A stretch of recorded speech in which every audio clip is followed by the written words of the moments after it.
এবার শীতকালীন সবজির উৎপাদন ও বাজার পরিস্থিতি নিয়ে জানবো। মেহেরপুর থেকে যোগ দিচ্ছেন সহকর্মী রাজিবুল হক।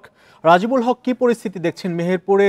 শীতকালীন যে সবজির উৎপাদন, সেই উৎপাদন গত বছরের তুলনায় এবছর কতটুকু বেড়েছে বা কমেছে? আর দামের যে বিষয়টি, সেই দামের তারতম্য কত, কি পরিমাণ দেখছেন জেলা শহর বা ঢাকা থেকে? আপনার মেহেরপুরের দামের তফাৎটা একটু জানাবেন।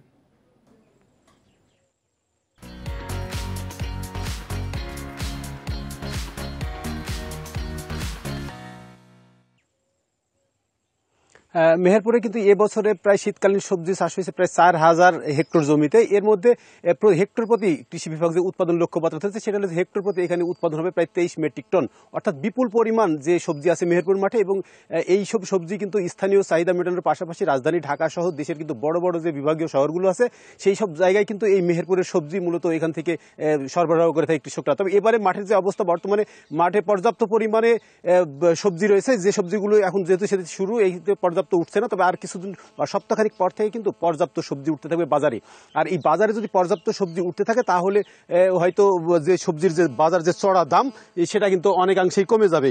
বিশেষ করে জেলা শহর থেকে এখান থেকে ব্যবসায়ী যারা আছে তাদের দাবি যে আমাদের মেহেরপুর থেকে যে ঢাকা বা চট্টগ্রামে যেসব সবজিগুলো যায় এখানে অধিকাংশ সময় মূলত যে দামে কিনে সেই কিনা শুধুমাত্র গাড়ি ভাড়ার জন্য বা পরিবহন খরচের জন্য কিন্তু সেই জিনিসটা দাম বেড়ে যায়। আর জেলা শহর থেকে শুরু করে উপজেলা শহর পর্যন্ত যেখানেই যাই না কেন।